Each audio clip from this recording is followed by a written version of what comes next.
surprise, as this is your first time at a FIST show. Any first timers? Excellent. Welcome to your first time getting fisted. We promise not to be gentle. You'll be fine. And if you don't know why that's funny, ask your friend at intermission. They will be happy to tell you. All right.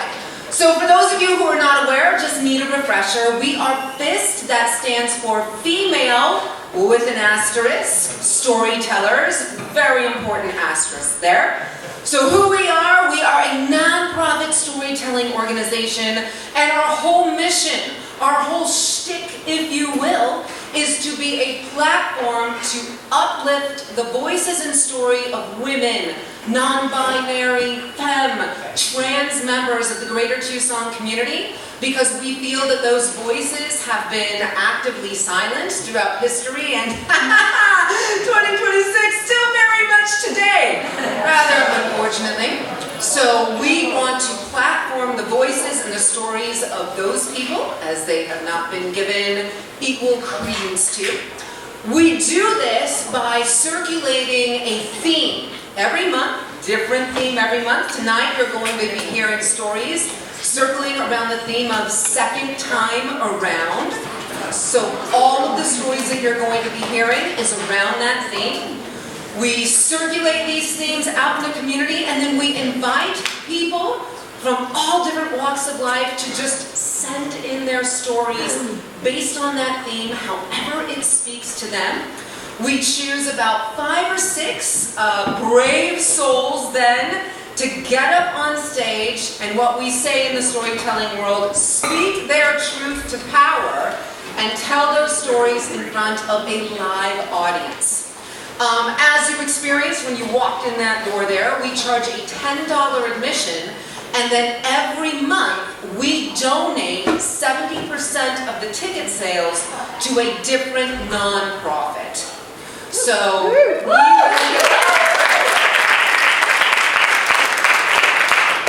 we really like to give back to the community, while the community in turn supports what we consider to be the awesome and transformative power of live storytelling.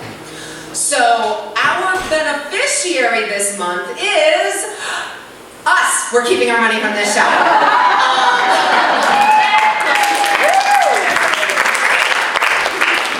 But there's an important reason why, and in the interest of full transparency, we're going to tell you why we do that. So every month, regardless of numbers, regardless of who shows up, there is a minimum donation amount that we will give to our nonprofits. And we set that years ago, and we said no matter what, even if only 30 people show up to a show, it doesn't matter, we are giving this minimum donation. So for a number of months, we have been operating at losses because we won't deviate from that minimum donation. And so 1 month out of the year, we say, well, we want to make the beneficiary us so we can kind of recoup some of that, because we want to keep going. Yeah. Thank you. And that show that we choose is generally our December show. Holiday show, usually not as well attended, so we always choose our December show. But last year, we had to cancel our December show because a few weeks before Thanksgiving, a very dear friend and newly appointed board member was killed in a bicycle accident a few days before Thanksgiving. And there was just no way that we were able to put up our December show. And you'll be hearing a little more about that from one of our storytellers this evening.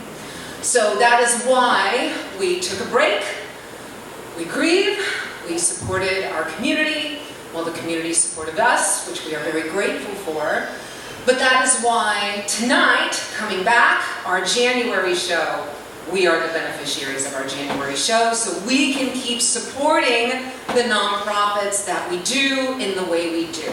So that is a little bit about who we are and how we operate. Normally, this is the point in the show where we would bring up our beneficiaries on stage so they can tell the audience a little bit more about who they are, what we do, because we like to platform the amazing nonprofits that we have in this community. But since that's us, you get to hear a little more about how we operate on the back end. So, thank you for coming out and supporting live storytelling. We think it's pretty great, but we might be a little biased because we've been doing this. This will be our, quick math. Oh my God, is this our 15th year? 12, 32, yeah, 15th year this year. So thank you, and with that, we will get on with the show.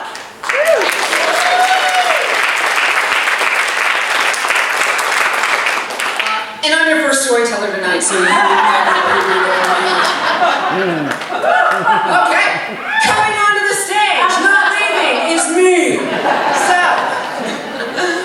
my name is Mel. I am the president here at the Fisterhood, and I always think it's funny reading bios that are written in the third person, so I'm going to read my bio that was written in the third person.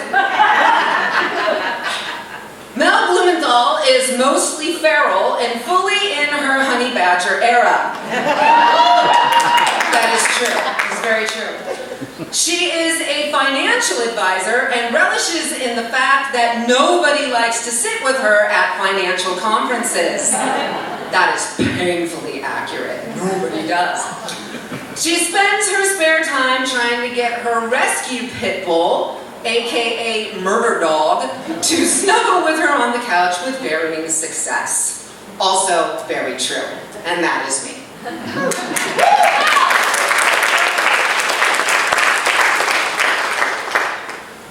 So here we go.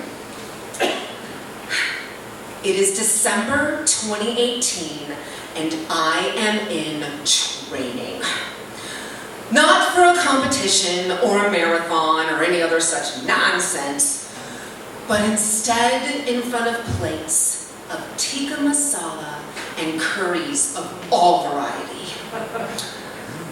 I am in training to go to Bangalore, India, to attend the wedding of one of my dearest friends and be able to eat for the nearly 2 weeks that I will be there. This requires training because I am what they call a super taster. Yes, I know that sounds like the lamest addition to the Avenger cast of superheroes, right? A super taster. But it's a real thing, and far less of a superpower, and much more of a genetic maladaptation that leaves me with a comically underdeveloped sense of smell that impacts my sense of taste. Now, I can still taste food. I can differentiate between sweet and salty and bitter, all of the majors, but I have an intense aversion to anything spicy. Like, I cannot handle heat of any kind.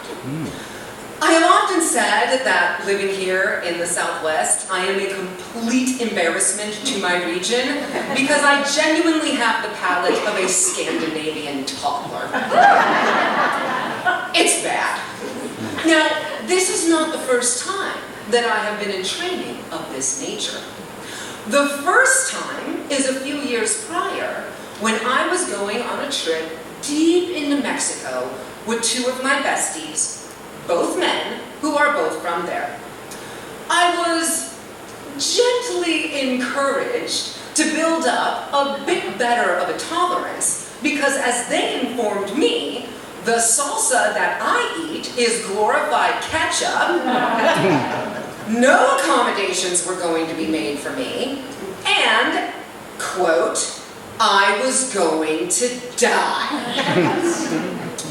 So, there I was, my bowls of salsa laid out before me, ranging from comfortably mild to, you have to be fucking kidding me. Dipping my tortilla chips into the medium, just trying to adjust to the heat. Training. Did this training regimen work? No, not at all. Was I mocked relentlessly by my travel companions? Yes, yes I was. Knowing that I don't eat pork, did they feed me carnitas tacos? And do they laugh about it to this day? Yes, they did. And yes, they do. Were those tacos delicious? Yes, they were. But that is beside the point. The point is, with a spectacular training fail already under my belt, I was determined this time around it was going to be different. And I was going to handle at least Eastern European toddler levels of spice. And I started months in advance. My friends from India, my coaches, and my chefs. And I am confident they thought there was no way on earth that somebody could have the palate that I did. But off we go. So the bride's family was hosting me and the 7 other Americans who were traveling with us. And they were amazing, just incredibly gracious. I have never been treated to this level of hospitality in my life. They cooked for us at every single meal. I mean, it was amazing. Much like most people in southern India, they were vegetarian. So we had this incredible array of dosas, biryani, and the food that was coming out of that kitchen was amazing. But y'all, there were chili flakes in the breakfast food. And I was dying. And they are so lovely. They even tried to cater just to me. They're like, Mel, we made this special just for you. No heat at all. And I'd be like, oh my gosh, thank you so much. You know, I really appreciate it because I was in pain. And I would take one bite and just be like, thank you. And finally, after a while, they just looked at me and went, okay, we can't help you. There was nothing they could do. My mouth was just constantly on fire. I had just resigned myself to taking in all the beauty around me, just constantly in pain. But hope sprang eternal, because me and the rest of the Americans were sent on a 4-day excursion into the Indian countryside. Now, this trip was provided by the groom's family, and we are sent with the groom's best friend as our tour guide. Now, our guide had 2 principal responsibilities. 1, keep 8 Americans alive and unharmed while traveling through the rural Indian countryside, no small feat. And 2, keep us on time and adhered to a very strict, very tightly timed itinerary that was laid out before us. So, off we go. And everywhere we stopped to eat, it was the same thing for me. Amazing food, nothing but pain. So finally, on day 2, I turned to our guide and I just yelled, Nagarsan! Because that's his name. I said, can you please take us somewhere to eat that is not going to burn me? And Nagarsan looked at me, this kind, earnest eyes, and he said, oh, Mel, no. Not because he didn't want to, or he refused to, but because he knew that in the middle of rural southern India, it would be impossible for him to. And this should not have been his cross to bear. He didn't ask to be here. He didn't sign up to be the 9th cast member in the social experiment that was the real world Bangalore. His best friend was getting married, and the family needed something to do with the 8 Americans who had traveled across the world to come to this wedding. And don't get me wrong, this trip was amazing what they did for us. We saw the most incredible castles and temples. They had us see a pristine nature preserve. They even took us on a safari tour. It was amazing. I am so grateful for this experience. But I am pretty sure that at this point in the trip, at least 30% of my taste buds have been burned off of my tongue, and I just wanted to feel the inside of my mouth again. Just once. Just for one meal. So there we are, the next day, traveling through the countryside in the middle of nowhere. I mean, there is nothing else around us. And then we just see this, like, shack out in the distance. So true to form, as we have all been doing 1,000 times for the past 72 hours, somebody asks, "Hey, Nagarjan, what's that?" And almost as a throwaway comment, he goes, "Oh, that's a halal stand." And with that word, halal, my head snaps up in rapt attention. Now, I don't think Nagarjan knew that I was Jewish, or what that even meant. But as a Jew, my proximity to my Muslim brothers and sisters, cousins really, which is very much what we are, means I know exactly what is on the horizon. Halal is an Arabic expression meaning permissible or lawful. It is guidelines not only for food and drink, but also for elements of daily life. It's kind of like the equivalent term to kosher. So when referencing food and drink, if somebody is adhering to halal, they wouldn't eat pork, they wouldn't drink alcohol, and very similar to kosher, there's also very strict prescriptions on humane slaughter of animals.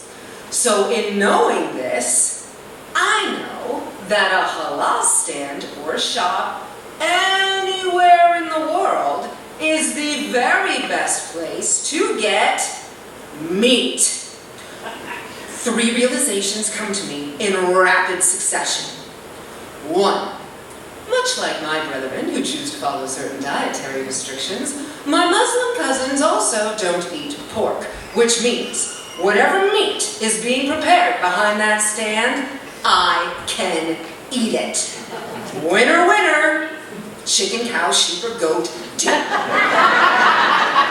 2, there is a chance that that meat can be prepared without spices that are going to burn me. That moment is euphoric.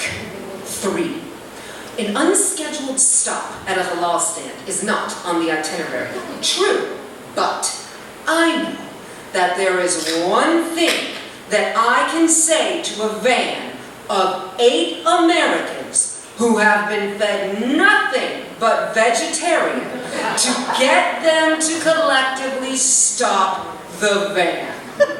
And I turn and I look at Nagarjan, sweet, kind, patient Nagarjan, now with nothing but rebellion in my eyes. And I turn to the back of that van and I yell, "You guys, it means there's meat over there!" And with those words, I have mutiny. Knowledge is power. And Nagarjan had significantly underestimated the power of the American diet. He had no choice but to abandon itinerary and place the order for the parade of meats that was to come. I am giddy with anticipation.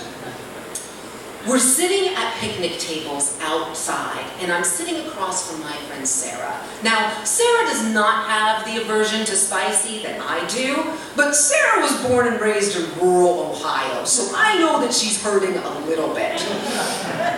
And then, from behind the stand, emerges a very confused man, carrying a tray.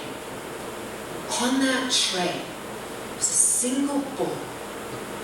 And as he sat down the tray before us, Sarah and I could finally make out the contents.